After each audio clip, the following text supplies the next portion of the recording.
आप खुदा से प्रेम करते हैं तो चर्च कैसे छोड़ दी, शराब कैसे पीनी शुरू कर दी, रिलेशनशिप में कैसे चले गए, किन हाथों से व्हाट्सएप पे गलते मैसेज किए, किन हाथों से किन आंखों से उस ब्लू मूवी को देखा। आज सोशल मीडिया ने आपकी जिंदगी बर्बाद कर दी। पाप आपके हाथों में ही है। छठ नंगे लोगों को आप देख सकते हैं 2 सेकंड के अंदर।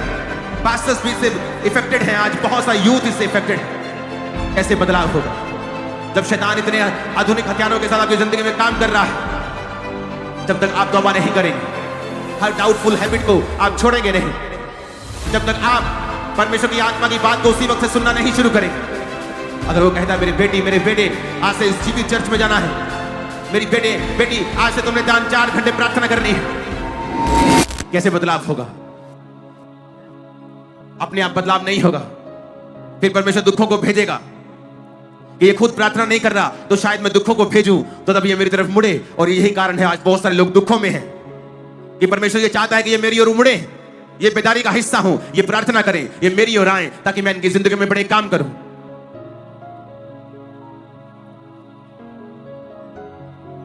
हालेलुया। एक हैबराइड्स रिवाइवल है स्कॉटलैंड में।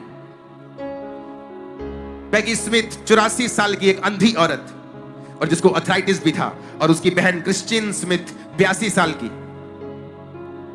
उनके दिल में एक बोझ आया कि लोग यूथ चर्च अटेंड क्यों नहीं करता। और वो रोज अपने घर में क्वार्टर में रोज 10 बजे रात से लेकर 4 बजे सुबह तक वो रोज प्रार्थना करती थी। अंधी थी और अर्थराइटिस का रोग भी था उनको। आज किसी का सिर दर्द हो जाए बोलता है मुझे, मैं क्यों करूं प्रार्थना? यीशु ने कौन सा मुझे हील किया है?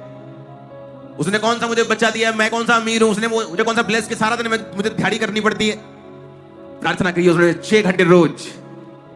एक दिन अचानक से उन्होंने एक पास्टर को इनवाइट किया जिसका नाम डंकन कैम्पबेल था, और उनके घर में एक रात्रि सर्विस होती है। और उस रात्रि सर्विस में परमेश्वर इतना लोगों को छूता है कि वो सर्विस के बाद एक बेदारी शुरू होती है। उस पूरे आइलैंड में लोग उसके घरों की ओर आना शुरू होते हैं। रातों को चर्च लगनी शुरू होती है। लोकल पुलिस स्टेशन में प्रार्थनाएं शुरू होनी हो जाती हैं। बार्स बदल जाते हैं प्रार्थना सभाओं में। क्राइम बहुत हद तक उस देश में, उस आइलैंड में खत्म हो जाता है 2 औरतों की प्रार्थना के द्वारा। और हम बिना प्रार्थना के सोच रहे हैं कि परमेश्वर हमारी जिंदगी में बड़ा काम करे। ग्वाटेमाला में एक जगह है अल्मोलोंगा। 1970 में वहां पे लोग इतने गरीब थे और वहां पे डोमेस्टिक वायलेंस थी, गृह युद्ध चल रहा था। शराब बहुत ज्यादा लोग पीते थे, विचक्राफ्ट बहुत करते थे, जाल टूना बड़ा करते थे। और जो सॉइल वहां की थी, जो मिट्टी वहां की थी, वो अन्न नहीं दे रही थी, वो ज्यादा अन्न वहां पे नहीं देती थी।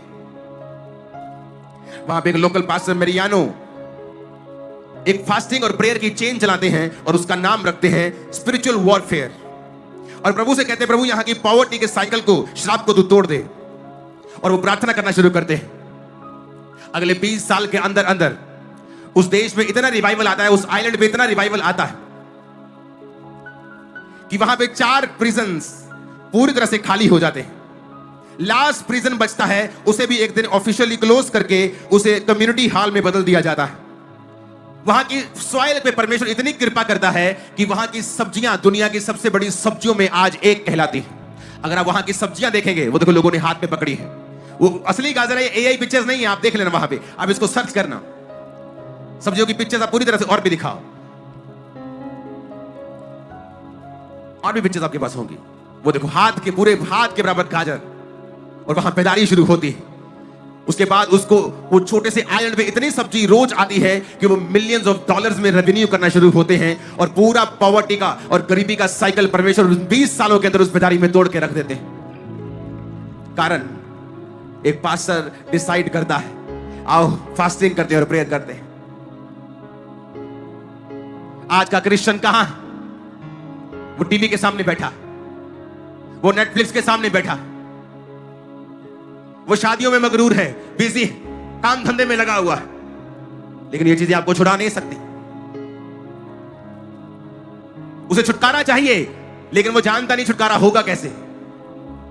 अगर रोने से छुटकारा हो जाता तो दुनिया को कोई भी आदमी मरता ना। अपने जवान हस्बैंड को मरता देखे फिर वो औरतें रोती और उसको बचा लेती, लेकिन ऐसा होता नहीं है।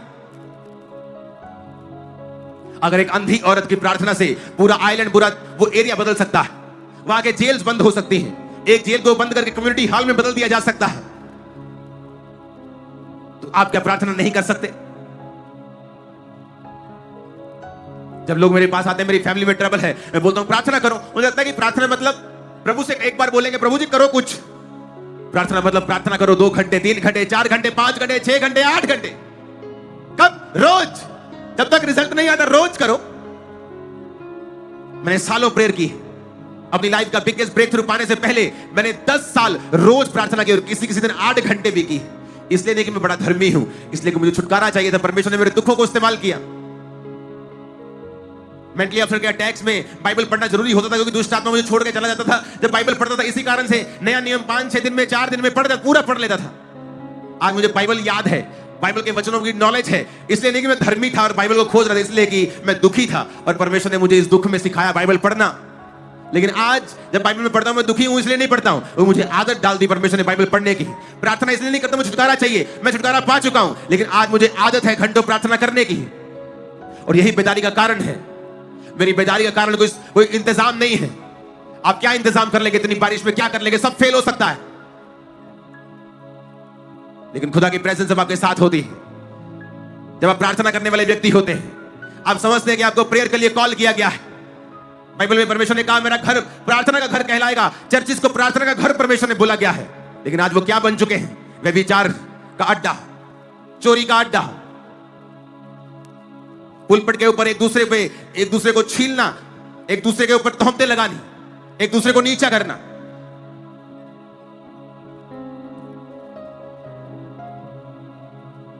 कहां गया हमारा प्रेम कि होली स्पिरिट की बात को सुनना है, तौबा करनी है, पापों को खत्म कर देना है, गंदी आदतों को खत्म कर देना है, होली स्पिरिट को सुनना है, पब्लिकली क्राइस्ट को कन्फेस करना है। 4 पॉइंट्स ने पूरा देश बदल दिया।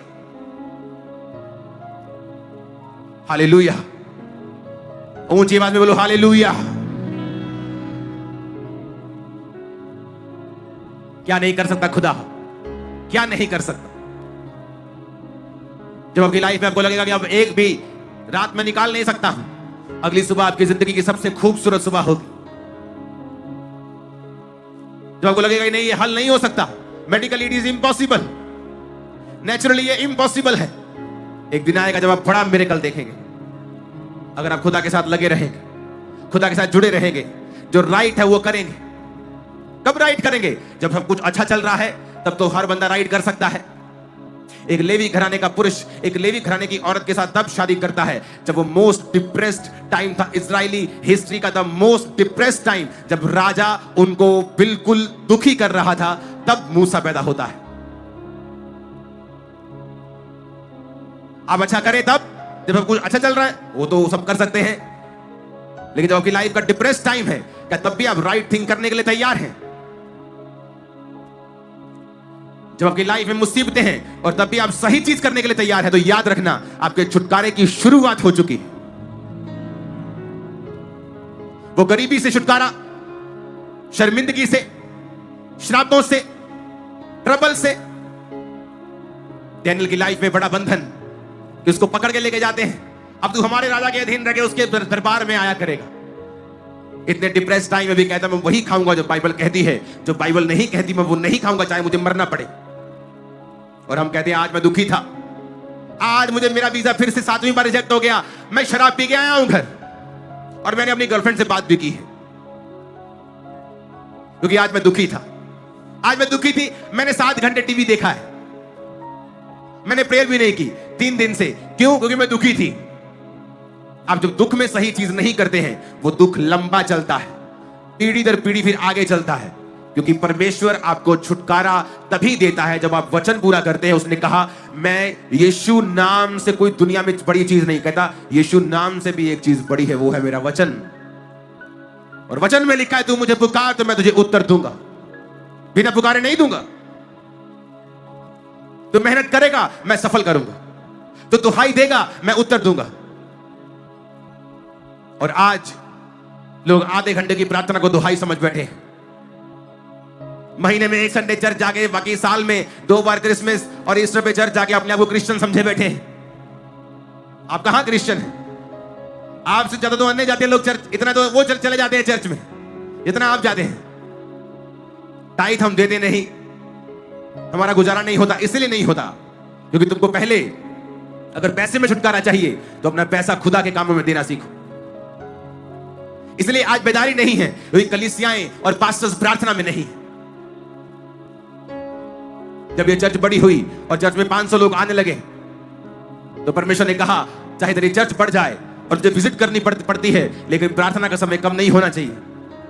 मैंने लोगों को समझाया कि देखो पहले तुम मेरे पास 100 लोग थे, मैं सबके घर में महीने में एक बार आ जाता था। अब मेरे पास 500 लोग हैं। अगर आप सब बोलोगे मैं एक बार आपके महीने में घर आऊं तो मैं प्रार्थना नहीं कर पाऊंगा। अगर मैं ही प्रार्थना नहीं कर पाऊंगा तो आपके जीवन में क्या काम करेगा परमेश्वर? मैं आपको तो खुश कर लूंगा लेकिन परमेश्वर को प्रसन्न नहीं कर पाऊंगा, उसकी मर्जी पूरी नहीं कर पाऊंगा। और शायद हो सकता हम इन्हीं 500 लोगों में रह जाएं और बड़ी बेदारी फिर ना आए।